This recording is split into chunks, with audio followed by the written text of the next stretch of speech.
Hi, so I guess you're wondering, who the heck is this guy? I am Shadow. A shadow of a very intelligent young man who has volunteered to join the Cyber Guardians. Who is this brilliant young man, this brilliant Avenger? Let me show you his light side. I am Marcellus, and this is Cyber Guardians.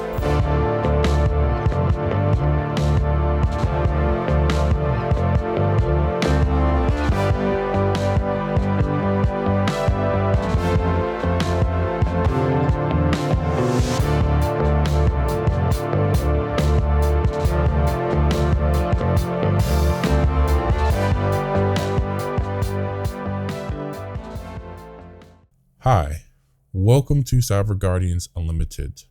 And let me go ahead and take off this mask because there's like no point, and the voice disguise.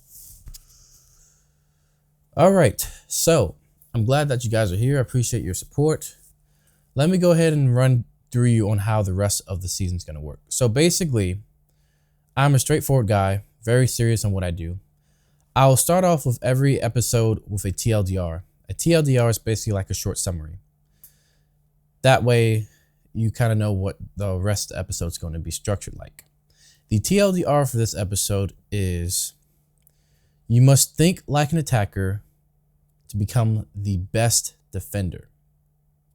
And if you haven't already done so, if you've seen my debut, my trailer of officially releasing this channel, go ahead and check that out, and you'll see why. You can kind of correlate that trailer on what I'm saying right now. And also, if you haven't already looked, I'm pretty sure you have, you'll see that my channel will have a red side and a blue side in that emblem. And that is not just for looks, that is for functionality. And also have the red and blue on my PC right now, which you probably cannot see. But yes, I do have red and blue.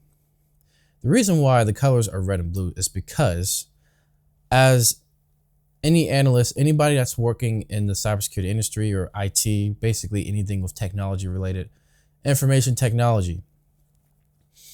Well, if you don't already know, I am specializing in basically becoming a cyber guardian between that. And in order for you to become the ultimate cyber guardian, the Avengers, and safeguarding different devices and different networks, you must have the mindset of an attacker without being the attacker, of course, especially, if you get laid off and stuff like that. But, that can go for another day. Some people do stuff. They sabotage the company because the company's not paying them enough money.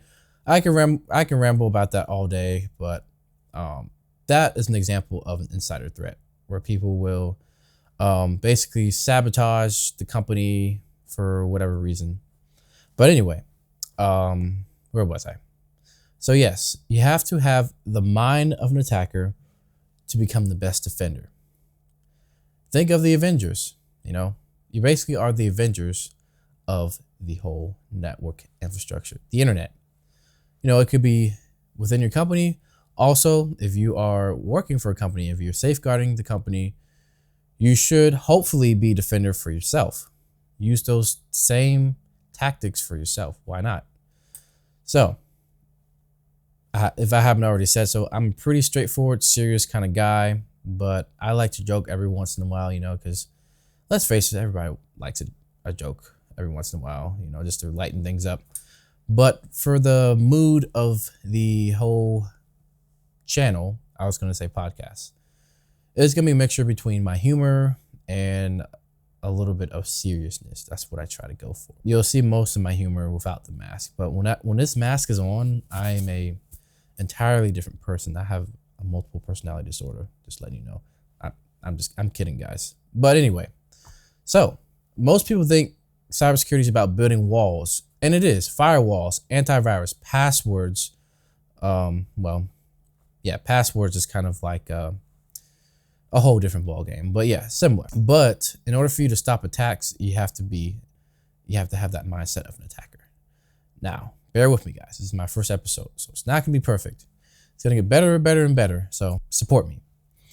Every breach starts with someone's head, not in a computer. When you think about a data breach, you have to think who, what, when, where, why. Who, what, when, where, why, and how. I missed one. That's my fault. But yeah, who, what, when, where, why, how. Think of those and try to apply that in every situation. Who is the attacker? You have different kinds of hacktivist groups. You learn that when I establish my channel more often. I will definitely go over that. There's different kinds of hacker groups out there, and some of them have certain characteristics. Some of them are ransomware hacktivists. They specialize in ransomware. That's their attack pattern.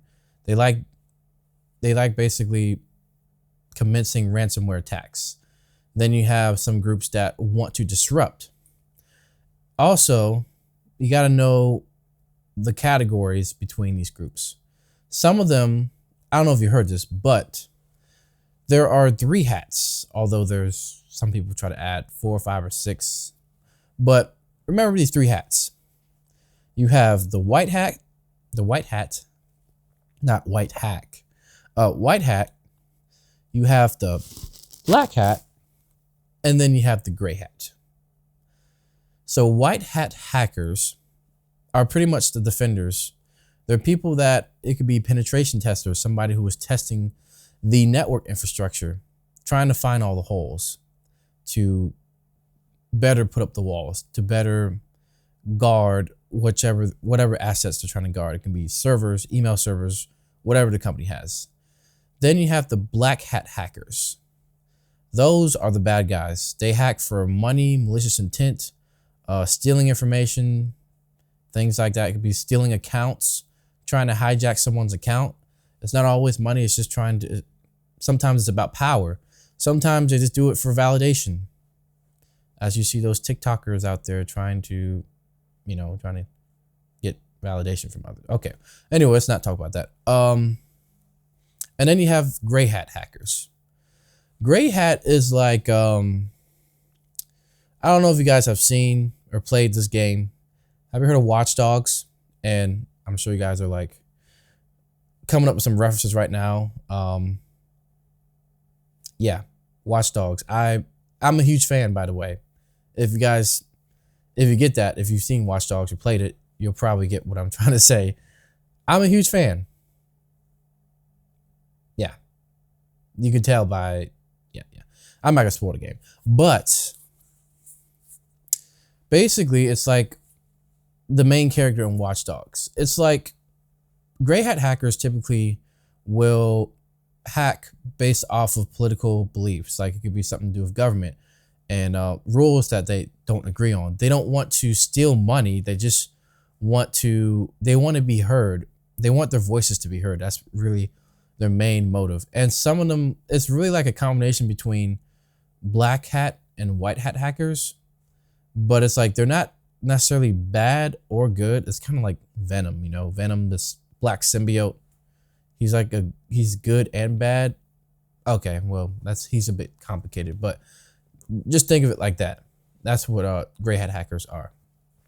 And I will not try to define what kind of hat hacker I am. And there's no hints, by the way. Black, white, or gray. I don't have a white hat. So there's my excuse there. So those 3 are the most important to know. And that way you don't fall in the dark side. You do have to kind of know the dark side. You have to have that shadow, like I said, but you don't want to get too much into it. You got to balance it out. Because in order for you to defend, like I said, in order for you to defend, you have to know the dark side. You have to balance between light and dark, like Star Wars. Think of it as like Star Wars. So basically, this is the first episode, and I think this is a very important one because it establishes the foundation of the whole entire I was about to say podcast because I do have a podcast. It establishes the whole foundation of the whole entire channel. I have to get used to saying that because this isn't my first YouTube channel, by the way, but it's been a while since I've done this. But yeah, it is a lot. And I'm way better in audio than video. But, you know, if you've seen my podcast in Cyber Guardians, I did a episode, the first episode of January, basically going over being out of your comfort zone. And it's like I basically explain it as if your, what do you call it? Your comfort zone is a bubble, and all your habits are inside the bubble. You have the good habits, you have the bad habits. And in order for you to get rid of one or take one, get rid of the bad and take in the good, you have to burst that bubble, remove the bad, and take more good habits in.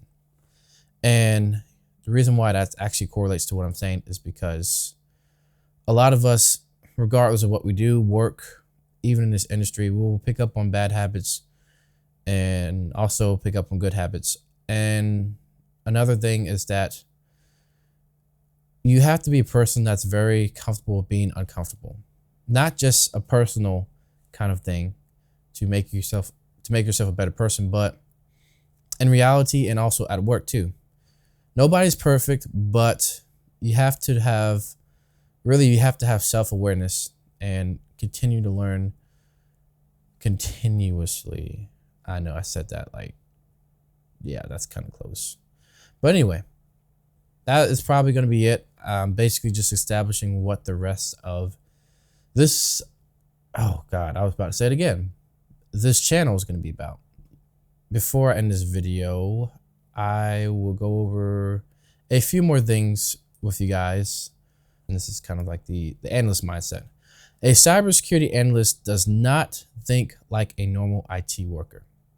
And this is not to bash IT, but if you're in IT, you'll become the biggest asset in your company if you establish this kind of analyst mindset. I know many people in IT probably don't have it, but you watching this video, you now have the mindset of an analyst.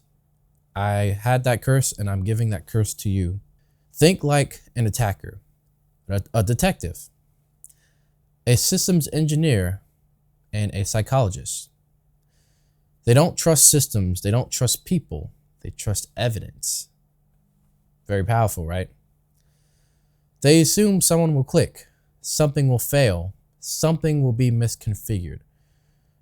That assumption saves company from disasters. So basically, you have to think of if you are a pessimistic person, this industry, cybersecurity, all that stuff, that will suit you pretty well. So that's a good thing. Finally, something that's positive about being a pessimist. Assuming things can go wrong. When you have that mindset, well, assuming too much can also be bad, but always have the mindset of things that can potentially fail and go wrong. Because a lot of people get comfortable. They say, oh, it's just a normal day, you know. They don't prepare themselves for what they're about to potentially experience. It could be like Verizon the other day. They had a huge outage that disrupted a lot of businesses and people. And something that was new about this outage was that apparently some people couldn't call 911, which is kind of weird and very, very bad. But yeah, they, as you saw, well, underneath the curtains, they had some kind of contingency plan or some disaster plan to prepare themselves for something like this. Took them a while though. But they were able to resolve the issue, whatever it was. Why IT and cybersecurity are connected. This is a good one. Cybersecurity is not separate from IT, and that's why I'm kind of vouching for IT. I think IT as like almost like a tree trunk. Then you have all these different branches. Although I think cybersecurity is like on a really big branch. And then you have other small branches like security engineer, security analyst, SOC analyst, things like that. You have the incident response team. That is part of the same branch. So branches after branch after branch. Shoot, it can go all the way down to the smallest branch, like all the way down to managers and security officers to a janitor. Yeah, janitors are involved in it too. You know, keeps the office clean. You know, hey, yeah, don't discount janitors.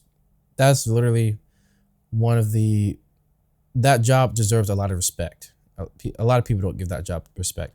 I used to be one, fun fact. And it is amazing how, not saying that they weren't valuable, but how valuable or invaluable, which means valuable. I don't know why invaluable means valuable, but how valuable, well, invaluable, because that's what it means. Important janitors are, because they do so much for the company. I mean, people don't clean up, people are disgusting, people make messes, but having a clean work environment is also very, very important in IT and cybersecurity. Even this desk right here, try to keep it nice and neat, not too cluttered. It does impact performance though. Sometimes when I have too much stuff on the desk, if the desk is sloppy, I'm sloppy. If your desk is sloppy, you're sloppy. That's just how it's gonna work. But yeah, let me get focused here. Because it's been like 18 minutes. Hackers don't hack the internet, they exploit. Yes. Weak passwords, bad configurations, outdated software, exposed networks, human mistakes. That's a big one. We're all human, we all make mistakes.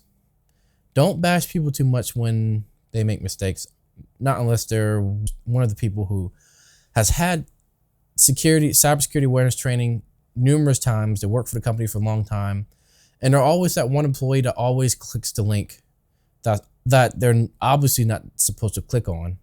Like sometimes when they do that assessment, they will sometimes make it easy make it more obvious for people who keep failing. But then they're like, oh, let's go ahead. You know what? Let's go ahead and send them an email saying that they're going to win $1 million. They won a lottery, and they still click on it.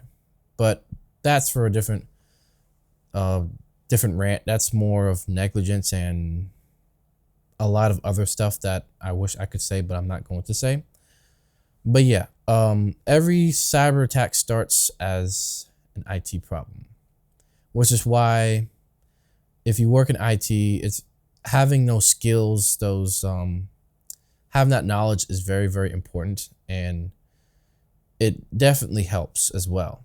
You don't have to be in IT to be in cybersecurity, but it definitely helps. Troubleshooting. Everything starts with troubleshooting the problem first. Starting off at the root of the problem. Look at this and then determine what are the steps to do next. So yeah, so to close this off, I will say this. So the season of CyberGuardians Unlimited is built on one truth. To become the best defender, you must think like an attacker. If you don't think like an attacker, then what are you doing? Anyways, I'm going to go ahead and end this episode.